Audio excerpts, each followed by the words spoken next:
세계에서 제일 많이 팔린 책이 어떤 책인지 아십니까? 성경. 아는 건 잘 압니다. 성경이 제일 많이 팔렸어요. 그 다음에 많이 팔린 책이 어떤 책인지 아세요? 철로역정입니다. 철로역정. 존 버년 목사님이 쓴 철로역정. 그 다음에 이제 기독교 서적으로서 많이 팔린 책이 어떤 책인가 대충 생각하기에 미국 회중교회 목사님이었던 찰스 셀던 목사님이 쓴 예수님이라면 어떻게 하셨을까? 들어보셨죠? 또 여러분 책도 읽어보신 분도 계실 겁니다. 그 책은 이제 소설입니다. 소설. 그 소설 속에 등장하는 주인공이 미국의 화이트 칼라들이 모이는 중산층 사람들이 모이는 부유한 교회에 목회하는 맥스웰 목사님의 이야기입니다. 소설인데 어느 날 이 목사님이 주일날 설교를 했어요. 그 설교가 뭐냐면 십자가의 좁은 문을 걸어가신 예수님에 대해서 목사님이 설교를 잘 했어요. 성도들 은혜를 받았습니다. 울기도 했어요. 근데 그 설교가 끝날 때쯤에 저기 마지막 찬송을 부르는데 어떤 분이 들어왔어요.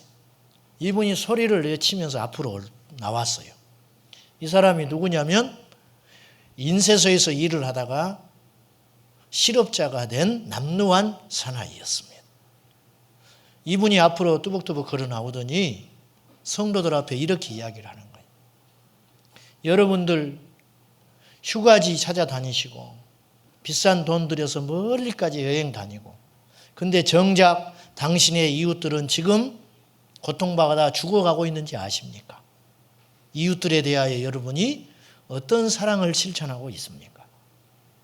십자가를 내가 지고 주를 따라가도다. 여러분이 이 찬양 소리 높여서 하지만 정말 주님을 따라가고 다니십니까? 그러면서 마지막에 이분이 이렇게 이야기를 했어요. 예수님이라면 어떻게 하셨을 것 같습니까? 그리고 이분이 쓰러져 버렸어요. 그리고는 3일 있다가 죽어버렸어요. 이 사건은 그 교회에 굉장히 큰 충격이 됐어요. 이분이 마지막으로 남기고 죽은 그 한마디. 예수님이라면 어떻게 하셨을까? 이 맥스웰 목사님이 충격을 받고 이 이야기를 계속하게 돼요. 그리고 일종의 캠페인이 됩니다. 소설 속에서. 그래서 강하게 도전을 해요.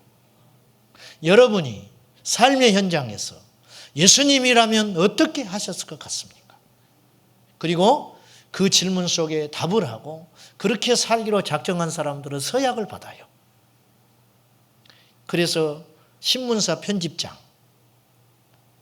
이분은 편집장이니까 신문사를 잘 꾸려가야 되는데 잘못된 기사를 너무 많이 실었다는 걸 알게 됐어요. 거짓된 기사, 권력에 아부하는 기사, 그리고 돈이 된다면 과대 광고, 막 이런 것들을 해서 신문사를 유지해야 되니까. 이분이 만약에 예수님이 내 입장에 있었다면 어떻게 하셨을까? 과감하게 광고를 거절합니다. 술 광고 싣지 않습니다. 그러면서 신문사가 어려움에 처하기도 합니다. 어떤 성악가 가수가 있었어요. 이 성악가는 제법 유명한 성악가입니다. 그런데 이분이 예수님이라면 어떻게 하셨을까? 이 큰 질문 앞에 이분이 결심을 합니다. 나는 이제 세상의 노래를 부르지 않겠다. 결국 그는 많은 후원자가 끊기게 되고 무대에 서는 어떤 이제 하나님을 찬송하는 성가만 부르기로 하니까 일반 장소에 이분이 초대를 받지를 못해요. 어려움을 겪습니다. 어떤 사업가는 정직하게 사업을 하겠다고 결심을 합니다. 왜? 예수님이라면 어떻게 했겠느냐. 그래서 1년, 2년이 지나면서 그 교회가 새로워지는 것뿐만 아니라 그 지역이 변화되는 그런 아름다운 이야기가 그 성경 속에 있습니다. 그 소설 속에 있어요. 이상한 일입니다. 우리가 예수님을 믿는데 아무런 일이 일어나지를 않습니다. 어제 오늘 믿은 것도 아닌데 길게는 수십 년, 더 길게는 3대 4대 예수를 믿었는데 아무런 일이 안 일어납니다.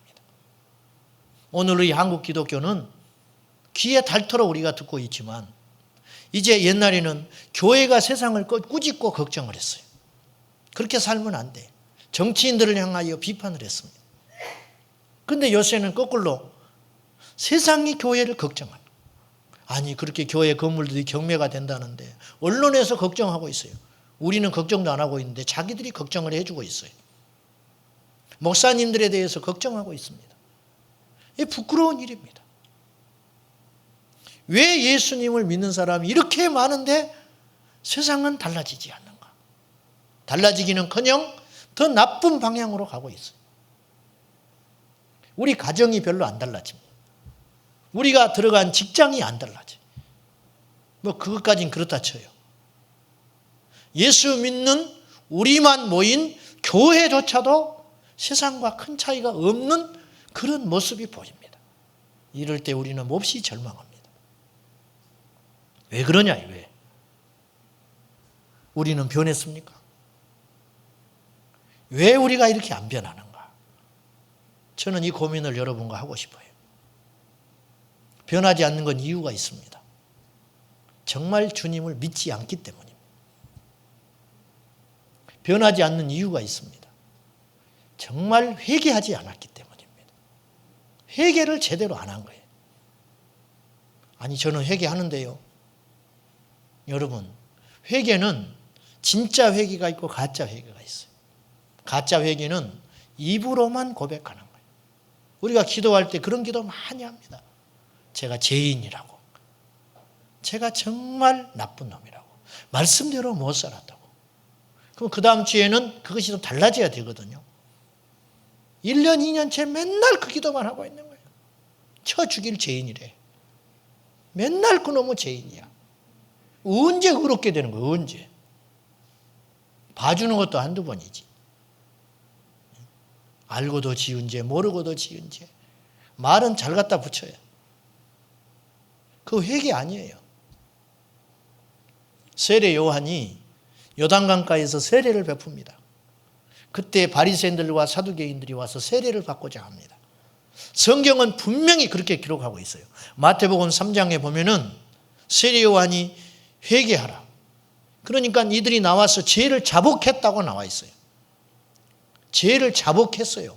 여러분, 죄를 인정하고 고백하는 것은 회개가 아니에요. 그것을 우리는 회개라고 생각하는데 깊은 의미에서 그건 회개가 아니에요. 왜냐? 세례 요한이 그들이 죄를 자복했음에도 불구하고 그들에게 뭐라고 하냐면 독사의 자식들아 그래요. 아주 심한 욕입니다. 그 당시. 누가 임박한 진노를 피하라고 하더냐. 속으로 너희들이 아브라함의 후손이라고 말하지 말아라. 너희는 그럴 자격 없어. 그런 뜻이에요. 만약에 세례 요한의 보기에 진짜 회개한 것이라면 세례 요한이 그렇게 심하게 말 안 했을 거예요. 세례 요한이 말한 메시지의 요지는 뭐냐면 너희가 이 위기만 지금 모면하려고 회개하는 척 하지 마. 임박한 주님의 진노, 주님이 지금 화를 내고 너희들을 향하여 심판할 것 같으니까 지금 죄를 고백하는 거 그거 가지고 안 돼. 아이들이 죄를 지어요. 뭘 자꾸 잘못해. 그럼 부모가 불러다 놓고 너 이러지 마. 좋게 이야기하면 알았어요. 다시는 안 그럴게요. 그렇게 말하는 아이도 그 말 안 믿어요. 내일이면 또 해. 내일이 뭐예요? 일어나면 또 해. 그 말을 듣는 부모도 다시는 안 한다는 말 믿습니까? 믿기 어려워요. 그냥 믿어주는 척 하는 거예요. 그 다음에 또 해요. 그러면 이제 혼내는 거예요. 매를 듭니다. 싹싹 비웁니다. 안 한다고, 다시는 안 한다고. 그 다음날 또 해. 또 이제 5대 때리다가 10대 때려. 맷집만 늘어가지고, 이제는. 나중에 때려도 되지도 않아. 회개 아니에요, 그거. 잘못했다고 고백하는 거 아니에요. 입으로는 잘못했다고 했어요. 근데 실상은 잘못했다고 인정 안 하는 거예요. 그냥 안 바뀌는 거예요, 안 바뀌어. 우리가 왜 안 변하는지 아세요? 회개를 제대로 안 하니까 안 변하는 거예요. 누가복음 3장에는 똑같은 기사가 있어요. 세례 요한이 세례 주는 장면. 근데 첨가된 이야기가 있어요. 그럼 우리가 무엇을 하오리까? 답답하잖아요. 아니 우리가 죄를 자복했는데도 불구하고 세례요한은 하는 말이 독사의 자식들이라고 이렇게 욕을 하면, 그리고 아직 임박한 진노가 있다고 그러면 그러면 어떻게 해야 됩니까? 답답한 일이죠. 어떻게 회개를 해야 진짜 하는 겁니까? 그러자 세례요한이 구체적으로 이야기를 해줘요. 회개에 합당한 열매를 맺으라. 이게 진짜 회개라는 거예요. 입으로 하는 회개는 다 할 수 있어요. 안 변해요. 회개에 합당한 열매를 맺을 때 진짜 회개예요. 그러면서 구체적으로 이야기를 해요. 세리들이 왔습니다. 세리들아, 너희들은 정한 세금 외에는 걷지 마. 그 당시 모든 세리들은 세금을 많이 걷어가지고 제대로 된 액수는 로마 정부에다 내고 나머지는 자기들이 다 가졌어요. 이게 관례예요. 다 그렇게 했어요. 율법에 충실한 유대인들도 그렇게 했어요. 유대 세리들도. 군인들에게 이렇게 말해요. 약한 자들을 강탈하지 마라. 그리고 힘없는 사람 학대하지 말고 너희들이 받는 봉급이 족한 줄 알아라. 이렇게 이야기를 해요. 입으로는 회개했는데 이렇게 살기는 어려워요. 세리들에게 정한 세금만 걷으라는 소리는 죽으라는 소리예요. 죽으라는 소리. 정한 거 걷어가지고 내버리면 뭘 먹고 삽니까? 안 되는 거예요. 생활이 안 되는 거예요. 오늘 세례요한이 오늘 우리들에게 오면 뭐라고 말을 할 것 같아요? 우리가 울 겁니다. 회개하면서 울 수 있어요. 찔리기만 해요. 우리는 맨날 찔림만 받아. 그러나 세례요한은 우리에게 이렇게 말을 해요. 회개에 합당한 열매를 맺어라. 사업하는 사람들, 관공서에 가서 봉투 주지 마라. 쉬운 일 아니에요. 말같이 쉬운 일 아니에요. 도장 하나 찍어주면 되는 일인데 안 찍어주는 걸 어떻게 해? 시비 걸고 한 달, 두 달 갚버리면 남들 다 공사해버리는데 시간이 돈인데 그 용기 있냐 그 말이에요. 용기. 우리 자녀들 주일날 거룩하게 지키기 위해서 월요일날 시험 보는데 학원 안 보낼 재주 있냐고 말이에요. 하나님을 안 믿는 거예요. 안 믿는 거. 안 믿으니까 안 변해. 회개가 제대로 안 되니까 그 죄를 계속 짓고 사는 거예요. 여러분에게 질문을 하겠어요. 여러분 돈 쓰는 거 변했습니까? 어디다가 돈을 제일 많이, 예수 믿기 전에 돈 쓰던 돈 씀씀이와 예수 믿고 돈 쓰는 것이 달라졌냐 그 말이에요. 자주 가는 것이 변하셨어요? 어디 마트가 싸다 그러면 줄 서 있어요. 가서. 생전 기도원 한번 갈 생각은 못하는 사람들이 어디 뭐 세일하는 건 귀신같이 알아. 귀신같이. 뭘 제일 좋아하십니까? 여러분 뭐가 그렇게 좋아해요? 좋아하는 거 달라지셨어요? 싫어하는 거 달라졌습니까? 하루 종일 제일 많이 생각하는 게 뭡니까? 고린도후서 13장 5절에는 우리에게 말씀을 해요. 너희가 믿음 안에 있는가? 너희 자신을 확증하고 시험해봐라. 너희 안에 그리스도가 없다면 너희는 버림받은 자니라. 여러분 예수님이 우리 안에 계시면 그 믿음은 증명할 수 있어야 돼요. 보세요. 사람이 병들고 감기만 들어도 변한다니까요. 보면 알아요. 저 사람이 건강한지 안 건강한지. 저 사람이 지금 무슨 속상한 일이 있는지 아닌지 대충 안단 말이에요. 근데 예수님을 내 안에 모시고 사는데 하나도 달라진 게 없다. 거짓말이죠. 이분은 굉장히 자제력이 뛰어나든지 아니면 그 안에 믿음이 거짓이든지 둘 중에 하나예요. 있을 수 없어요. 반드시 표가 나요.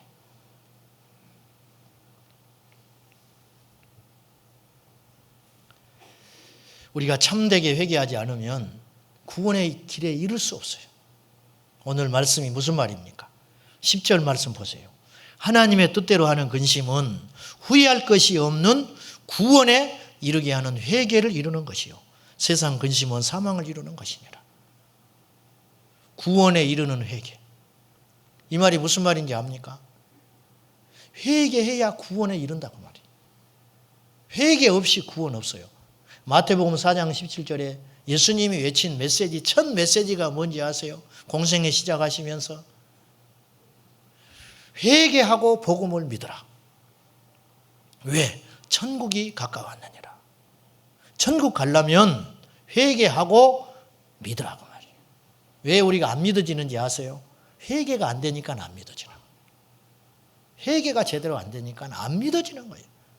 여러분 중에 나는 이렇게 믿음이 이렇게 안 자라는지 몰라. 그렇게 고민하는 분들이 상당수 계실 거예요. 그분들은 죄를 버리셔야 돼요. 죄를 하나님 앞에 정직하게 내놓고 정리해야 돼요. 그렇지 않으면 여러분의 믿음은 자라지 않아요. 될 것 같아요. 부흥회 끝나면 될 것 같고, 금식기도 좀 하면 될 것 같고, 은혜 받으면 될 것 같아요. 오래가지 못해. 죄를 버려야, 옛 습관을 버려야 구원에 이른다니까요. 옛 습관을 버려야 주님이 함께하는 사람이 된다니까요. 이게 안 되는 거예요. 이게. 은혜를 아무리 받아도 구멍이 나버려요. 구멍이 안쪽에 나 있는데 그 은혜가 오래 갑니까? 우리 성도들이 예배드리고 나갈 때 고맙게 저한테 손을 꽉 잡고 목사님 오늘은 은혜 많이 받았습니다. 어떤 분은 찔림을 받았습니다.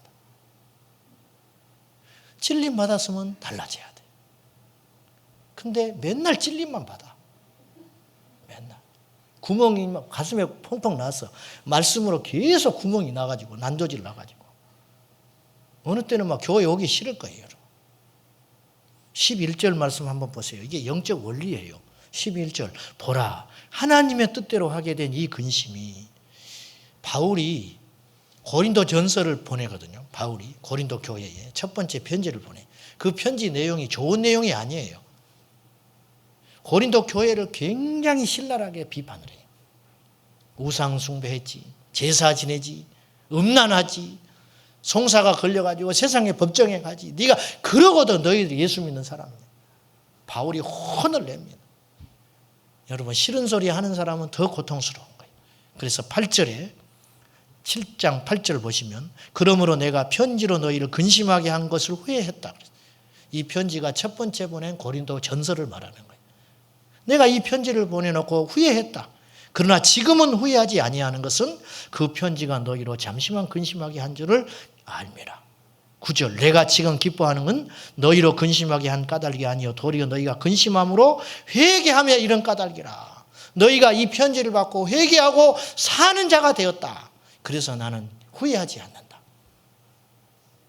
11절 다시 돌아가 보세요. 하나님의 뜻대로 하게 된 이 근심이 너희로 얼마나 간절하게 하며 하나님 말씀을 들으면 간절해지는 거예요. 간절해져. 이게 정상이에요. 얼마나 변증하게 하며 얼마나 분하게 하며 내가 이 죄를 또 못 이겼네. 내가 이렇게 엉터리같이 살았네. 막 내 자신에 대해서 분노하는 거예요. 분노.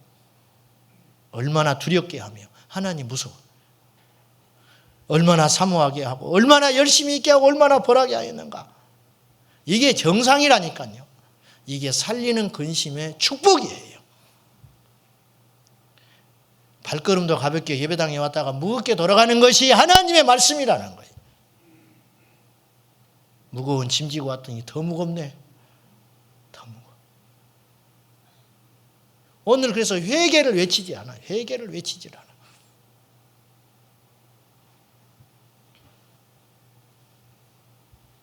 바울은 완전히 변했어요. 누가 시킨 겁니까? 성경 공부했습니까? 아니. 바울이 빌립보서 3장에서 놀라운 고백을 해요. 내가 예전에 귀하게 여기는 거 전부 가치 없게 여긴다. 심지어는 배설물로 여긴다. 그렇게 해야 사역자가 되고 그렇게 해야 천국 가고 그렇게 해야 주님의 능력이 임하기 때문에 한 게 아니에요. 그냥 그렇게 돼버렸어요. 왜? 예수님이 그 안에 와서 자신을 정복해 버리니까. 여러분 짝퉁 핸드백 많이 들고 다니죠. 근데 누가 진짜를 줬어. 짝퉁만 들고 다닐 때는 이것도 좋아요. 진짜 딱 매버리면 짝퉁 못 쳐다보고. 못 매요. 그래 안 그래?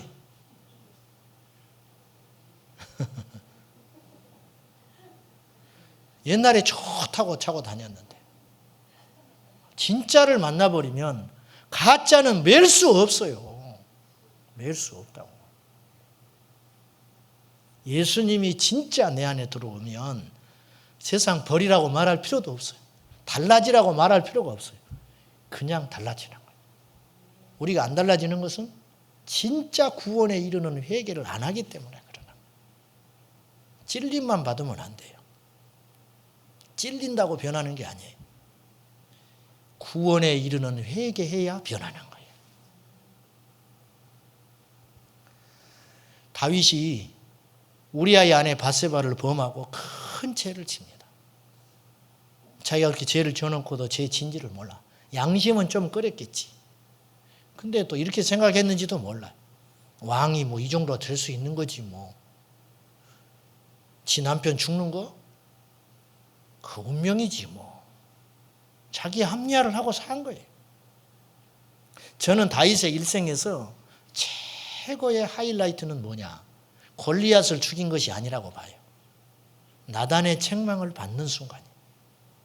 하나님이 사랑하셔서 나단 선지자를 보냈어요. 가서 신랄하게 비난합니다. 당신이 그 사람, 양 한 마리를 얻기 위해서 그 자식과 같은 양 한 마리를 빼앗아 버린 나쁜 이웃이 당신이에요, 당신. 나단도 굉장한 사람이에요. 목숨 내놓고 가서 외쳐버린 거예요. 다윗이 그때 나단을 못 빼버렸다면 다윗은 완전 타락해가지고 사울 왕처럼 됐을 거예요. 그때 다윗이 꼬꾸라집니다. 완전히 하나님 앞에 깨져버려요. 대망신이에요, 망신. 신하들 앞에서 생중계 해버려요, 생중계. 하여튼 나단도 너무해서 조용히 좀 봅시다. 나처럼 그래야 되는데 사람 많은 데서 네가 그럴 수 있냐 그 말이야. 성경에까지 기록돼가지고 우리도 다 알고 있잖아 그 이야기. 어떻게 이럴 수 있냐 어떻게. 전 국민의 생중계가 돼버린 거예요. 신하들도 알고는 있었지만 감히 말을 못하는 거예요. 나단이 책망해버린. 그 순간이 다윗이 죽음과 삶을 결정짓는 중요한 순간이었어요. 회개하면 살고 덮으면 죽는 거예요. 다윗은 사는 길을 택했어요. 이게 하나님의 사람이에요. 하나님의 사람. 그래서 시편 51편에 침상이 젖도록 회개하고 그가 하나님 앞에 고백하는 찬양이 시편 51편. 몇 가지 기도를 해요. 다윗이. 주님 나에게 정직한 영을 주십시오. 거짓되게 살았잖아요. 안 그런 척, 거룩한 척. 하나님께 제사도 곧잘 드렸을 거예요. 손에 피 묻혀놓고. 두 번째는 성령을 내게서 거두지 마십시오. 세 번째, 구원의 즐거움을 회복시켜 주십시오. 죄를 짓고 나니까 하나 재밌는 게 없는 거예요. 하나님 앞에 가도 즐겁지가 않아. 그것을 회복시켜 달라고 다윗이 목숨 걸고 기도하는 거예요. 이때 다윗이 살았어요. 여러분, 죄가 드러나면 죄는 이력을 잃어버려요. 제 서울에 있을 때, 부목사로 있을 때 항존직 선거를 했는데 신실한 집사님 내외가 안수 집사님이 됐어요. 참 겸손하고 성실하고 없는 형편이지만 열심히 주를 섬겼어요. 그래서 이제 몇 달 있으면 임직식을 해야 돼요. 이분이 나한테 찾아왔어요. 하루 저녁에. 목사님, 내가 누구한테도 말 못할 사정이 있습니다. 뭔 일인가 하고 들어봤지. 그랬더니 이분이 이렇게 이야기하는. 내가 안수 집사가 피택을 받았는데 제가 담배를 못 끊습니다. 술은 끊었는데 담배가 안 끊어집니다. 목사님 어떻게 하면 좋을까요? 이번 주에 제가 가게 문을 닫고 기도원에 갈 겁니다. 저를 위해 기도해 주십시오. 울어요, 울어. 너무 고마웠어요. 갔다 와서 승리했어요. 완전히 끊어버렸어요. 훌륭한 안수 집사님이 되셨어요. 고백하니까 죄가 힘을 잃어버리는 거예요. 김영희 선교사님이 운영하는 순회 선교단이라는 단체가 있어요. 거기서 복음학교라는 걸 합니다. 복음학교. 가지고는 월요일부터 토요일까지 해요. 굉장히 강행군이에요. 시계, 핸드폰 다 못 가져갑니다. 1분이라도 늦으면 안 들여보내요. 그 전날 가서 자야 돼요. 멀리서 있는 사람은. 근데 일반 성도들을 따로 하고 목회자들을 따로 해요. 금요일까지 강의하고 은혜 받고 토요일 날은 간증을 해야 돼. 다 나와서 간증을 해야 돼. 나와가지고. 엄청난 죄들이 이야기해요. 엄청난 죄들. 오죽하면 목사님들이 지은 죄가 너무 많아가지고 성도들 시험 들까 봐 따로 한다니까요. 따로. 목사님 부부가 왔는데 음란 죄를 내가 짓고 있다고. 사모님이 거기 앉아 있는데 그렇게 이야기하는 목사님도 있다는 거예요. 그걸 못 이겨가지고 금요일로 도망가 버린 사람도 있어요. 고백을 못 하니까. 도저히 할 수가 없는 거예요. 그리고는 그 주일날 교회에 가면 하나같이 갔다 오신 분들이 그 죄를 또 이야기해요. 교인들 앞에. 그래가지고 내가 이런 죄인입니다. 그럼에도 불구하고 여러분들이 저를 받아주면 여기서 목회를 할 것이고 그렇지 않으면 저는 그만두겠습니다. 이런다는 거예요. 나는 못 가. 겁이 나서.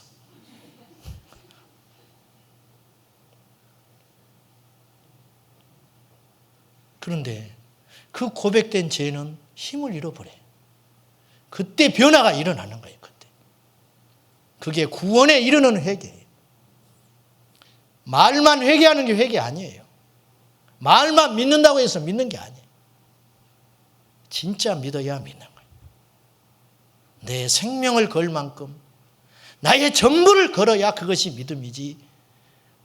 딴 주머니 쳐놓고 아껴놓고 수 다 써놓고 믿는 척하는 건 믿는 것이 아니에요.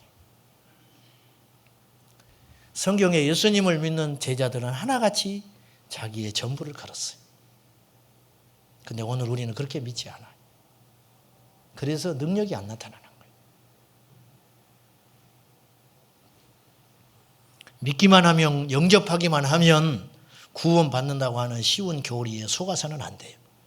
그것은 한국교회가 70년대 접어들면서 물량주의와 산업화에 편승해서 교회가 값싼 복음을 전하면서부터 한국교회는 망가지기 시작했어요. 다 구원받는다는 거야. 다. 구원받지 못한 사람이 분명히 앉아 있어요. 근데 지적을 못해. 왜? 나가버리면 헌금 줄으니까. 교회는 지어놓고 빚은 많고. 엉터리들이야, 엉터리들. 남의 이야기가 아니에요. 우리도 그럴 수 있어요. 우리가 이런 교회가 돼서는 안 돼. 양심을 속이는 교회가 돼서는 안 돼. 죽어가는 환자를 앞에 놔두고 더 좋은 약이 있음에도 불구하고 그건 돈이 안 되니까 비싸고 오랫동안 팔아먹을 수 있는 약을 주는 의사라면 그분은 아무리 실력이 있고 지식이 많아도 의사의 자격이 없는 거예요. 오늘 싹군 목자들이 너무 많고 그로 인해서 잘못된 그리스도인들이 너무 많아요. 믿기만 하면 구원받는다? 천만에. 회개하고 믿어야 진짜 구원받아. 구원에 이르는 회개. 구원에 이르는 회개해야 돼요. 회개를 안 해요. 안 변하는 거예요. 안 변하는 거예요. 변해야 구원받는다는 뜻은 아니에요. 그러나 믿으면 반드시 변합니다. 여러분 믿는데 어떻게 안 변해? 그 사람이 안 변하는 건 잘못된 믿음이에요. 가짜 복음을 듣고 있는 거예요. 믿으려고 애쓰는 우리가 아니에요. 율법 신앙이에요. 그게 아니고 우리가 주님을 사랑하기 때문에 믿는 거예요. 이렇게 살면 벌 받기 때문에 고치는 게 아니고 이렇게 살면 내가 저주받기 때문에 하는 게 아니고 주님이 아프니까 내가 이렇게 살면 예수님 마음이 아파요. 그래서 내가 그렇게 살 수 없어요. 어떤 목사님에게 딸이 있었대요. 이 딸이 거짓말을 하기 시작했어요. 자꾸 거짓말하는 거예요. 목사님 마음이 무너져요. 목사님 딸이 거짓말을 해.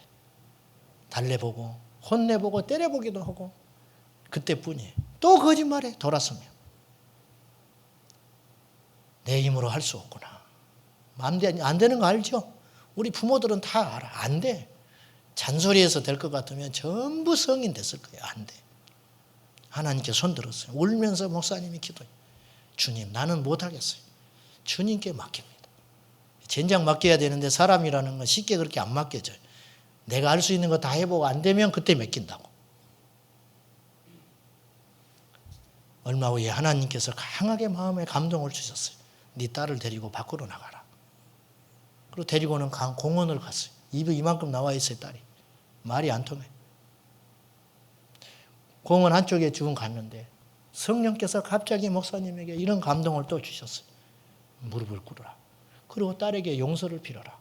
아니, 지가 거짓말했는데 내가 왜 용서를 빌어? 하여튼 하나님이 희한한 분이에요. 딸한테 무릎을 꿇으라는.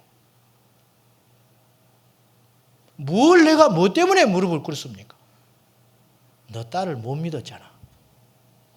믿지 못한 것에 대해서 용서를 빌어라. 무릎을 꿇었어요. 눈물이 났어요. 딸아, 나는 네가 믿어지지 않는다. 네가 거짓말하지 않는다고 아무리 말을 해도 나는 믿을 수가 없어. 펑펑 울었어요. 딸이 놀래버리니 당황해가지고. 며칠이 지난 다음에 학교를 갔다 온 딸이 아빠 그러면서 울고 들어왔어. 아빠 손을 잡고 이렇게 말을 해. 내가 어떻게 하면 아빠가 믿을 거야? 내가 어떻게 하면 아빠가 믿을 수 있지? 이때 거짓말을 고쳤어요. 아무리 입으로 내가 거짓말 안 할게 안 고쳐져요. 우리의 이야기예요. 우리의 이야기. 내가 이렇게 하면 하나님이 근심하지. 그걸 알 때 바꿔지는 거예요. 제가 초등학교 한 2, 3km 됐어요. 그 길을 걸어 다녔어요. 옛날에 신장로라고 그랬어요. 신장로. 길가에 논이 쭉 있습니다. 논길을 가다가 돌을 발로 툭툭 쳤어요. 퐁당 빠지니 재미가 있더라고. 학교 가기 싫은데 그렇지 않아도. 가지고 발로 펑펑 차니까 퐁당 빠지. 한참 가니까 장화 신은 아저씨가 험악하게 나를 쳐다보고 있었어요. 보니까 돌을 주워내고 있는 농부였어요. 그걸 모르고 발로 툭툭 차니까 얼마나 화가 났겠어요. 나한테 이랬어요. 그 아저씨가. 내 평생 잊을 수 없는 말을 했어. 너 누집 자식이야. 네 애비가 누구야? 막 심장이 멎어버리는 줄 알았어요. 차라리 너 어디 학교 다녀? 너 이름이 뭐야? 어디 살아? 그러면 내가 덜 무서웠을지 몰라. 네 애비가 누구냐는 거야. 애비가. 우리 아버지보다 나이도 한참 어린 놈이 나한테 애비가 네 집 자식이냐고. 너무 놀려버렸어요. 제가. 그리고 다시는 안 했어요. 겁나서 못 차. 그때 내가 뼈저리게 느낀 것이 있었어요. 나한테 만약에 뭐라 하고 혼을 냈다면 오기가 나서 또 찼을지도 몰라. 그런데 내가 잘못하면 내 육신의 아버지가 욕을 먹는구나. 그것이 그렇게 무서웠어요. 그래서 그것을 딱 고쳐버렸어요. 제가. 여러분, 회개는 굉장히 고통스러운 작업이에요. 세상에서 제일 힘든 일이 내 자신을 인정하는 일이에요. 사람은 다 자기 합리화를 합니다. 저도 그렇고 여러분도 그래요. 죄를 짓고도 합리화를 합니다. 어쩔 수 없었다. 남들도 다 그런다. 너도 내 입장이 되면 이해할 거다. 자기 합리화를 합니다.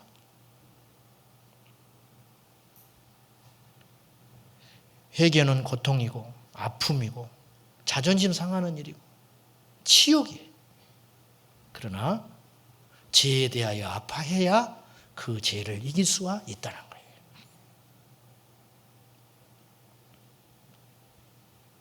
회개는 부끄러운 게 아니에요.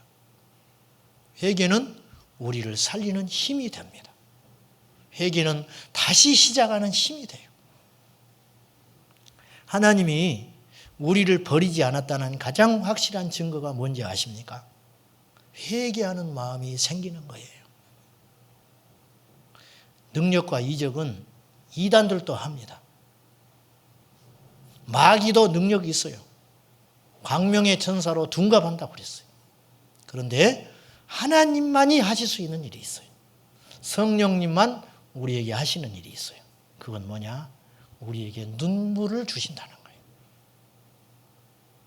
죄에 대하여 아파하고 근심하게 하시고 울게 하시는 일이 성령이 하시는 일이에요. 그리고 하나님의 관계를 회복시킵니다. 말씀 맺겠습니다. 사랑하는 여러분, 우리가 누굽니까?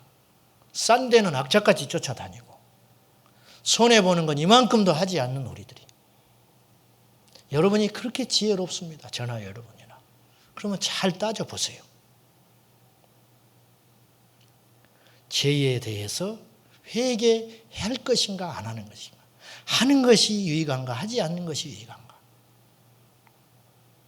회개한 죄에 대해서 주님은 묻지 않아요. 그러나 회개하지 않으면 그 죄는 중단되지 않아요. 그 죄에 대해서 아파하고 치욕스럽고 무섭게 생각하지 않는 한 그 죄를 이길 수가 없어요. 방주교회 박보영 목사님이 노숙하는 아이들, 본드하는 아이들, 인생 막장에 가가지고 쓰레기 같은 아이들 데려다가 같이 사시잖아요. 그럼 데려오면 제일 먼저 하는 일이 목욕시키는 일이에요. 목욕. 아무리 씻어도 냄새가 안 없어져. 틈나면 씻겨. 한 달, 두 달 지나면 냄새가 빠져.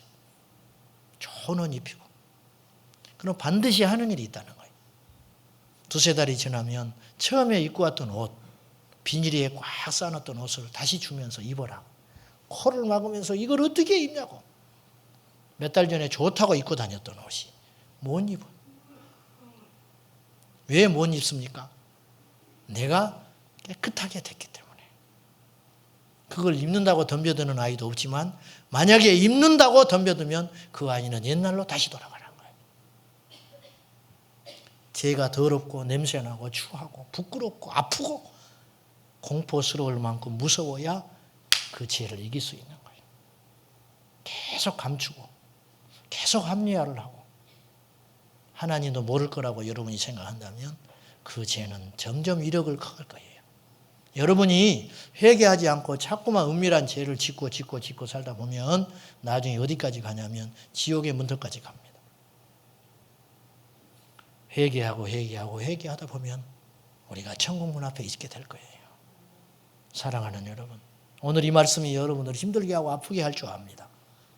그러나 구원은 거저 얻는 게 아니에요.